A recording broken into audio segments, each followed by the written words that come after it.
And these are my picks for Survivor Series 2017. Wow, 2017. What a year. It's almost over, guys. Thank God. So I do apologize. I'm filming this on my camera. I also don't have the steadiest hand, and well, my camera phone, and I also don't have the steadiest hand, and the audio is probably going to be bad or whatever. But I'll just write them out later and link below. You get the idea. You get the gist of it. So basically, I'm going to run down the card of hair's getting in my face, and there it goes.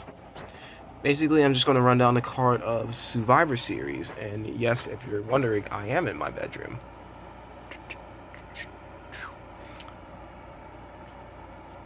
So, let's start off with the Cruiserweight Championship match, which I think is on the kickoff show, which no one really cares about that much. 1, 2, 3, Enzo Amore wins because I think he should hold the title until basically whenever he feels like. He's dynamite on the mic, he's just terrible in the ring. But whatever he is terrible in the ring for, he makes up as a heel on the mic, and I think that's great.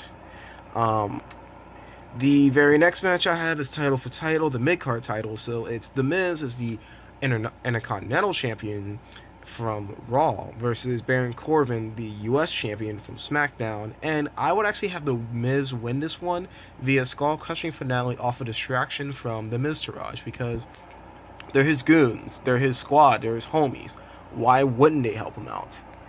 And plus, it just seems like the Miztourage has just been there. They've just been like, hey, we wear cool Hollywood-looking things and we hang out with the Miz. Cute. That's like all they've literally just been doing. So at least have them actually do heel work, have them do stuff that's heel. Oh, there we go.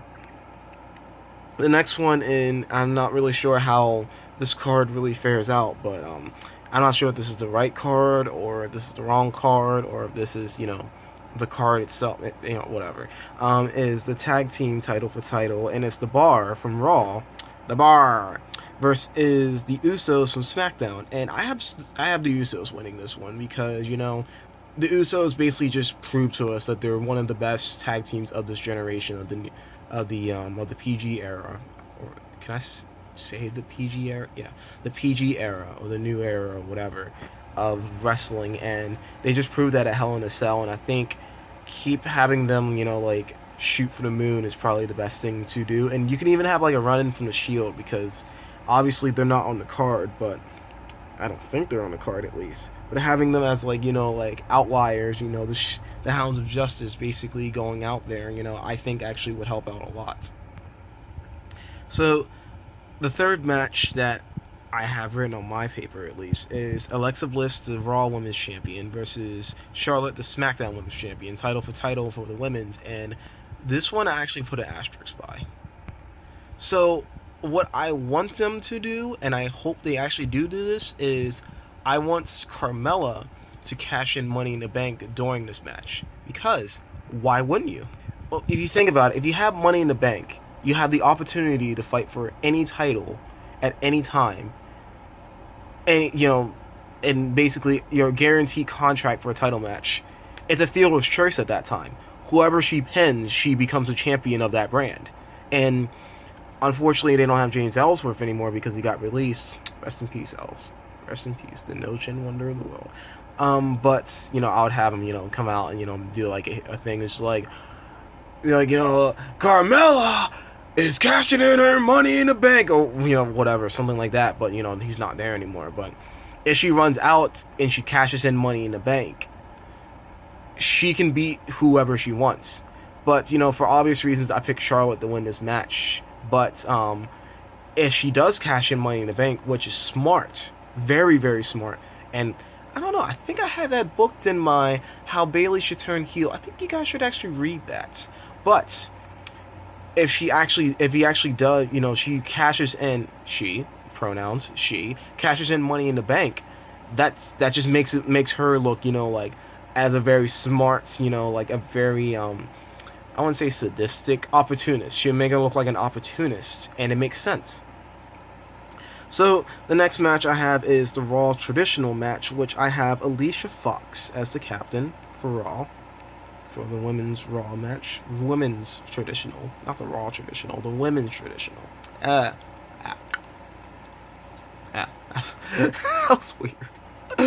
And I have Alicia Fox as the captain of the Raw women's team, Nia Jax, Sasha Banks, Bayley, and Asuka, versus the SmackDown women's team, which is Becky Lynch, Carmella, which the asterisks by. So, in her place, if that does happen, you can honestly put Paige, Naomi, Tamina, and I'm pretty sure Natalya is on his team now since she lost her championship on Sunday.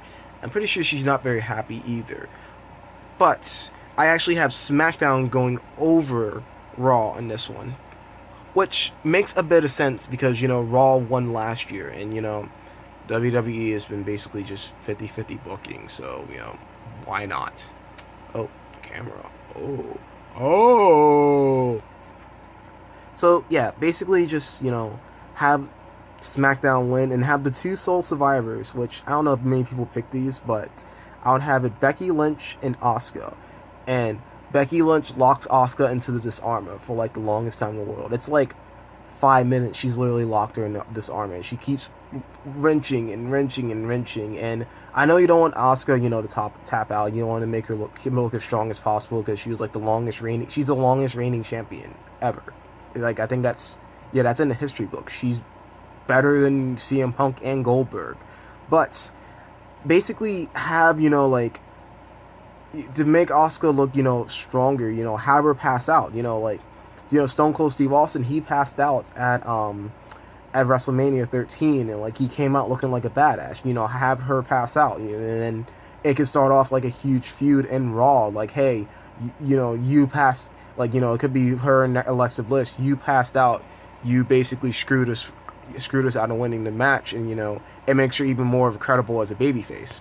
The next one I have is the men's traditional match, which this one was a bit of a shaky card, wasn't it, from Monday Night Raw? Am I right, folks?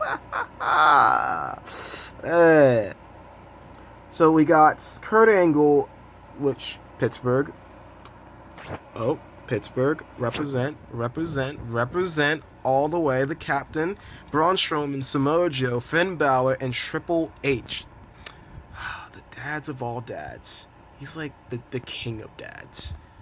Versus, that's the Raw team, of course, versus SmackDown's Shane McMahon, Randy Orton, Shinsuke Nakamura, Bobby Roode, and John Cena. Which, is John Cena, is he on Raw? Is he on SmackDown? Free agent, whatever.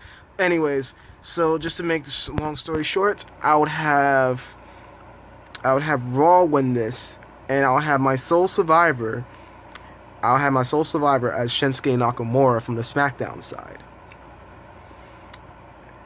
So I would have had it as Shane McMahon, but I think it would be better to have Shane and Shinsuke be the last two, and Samoa Joe and Finn, because the crowd will just explode. They'll just go crazy if it's basically just a tag match, and it's Samoa Joe and Finn Balor versus Shinsuke Nakamura and Shane McMahon. Like, everyone will it'll be a huge pop. So I would have, of course, Kevin Owens and Sami Zayn ruin the match and get Shane eliminated, and ultimately get Nakamura eliminated too.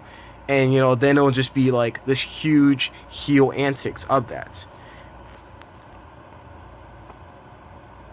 And our last match is going to be Universal Champion from Raw, Brock Lesnar, versus WWE Champion AJ Styles. And 1, 2, 3, AJ Styles beats the Beast Incarnate. Well, that's the way I would do it, at least.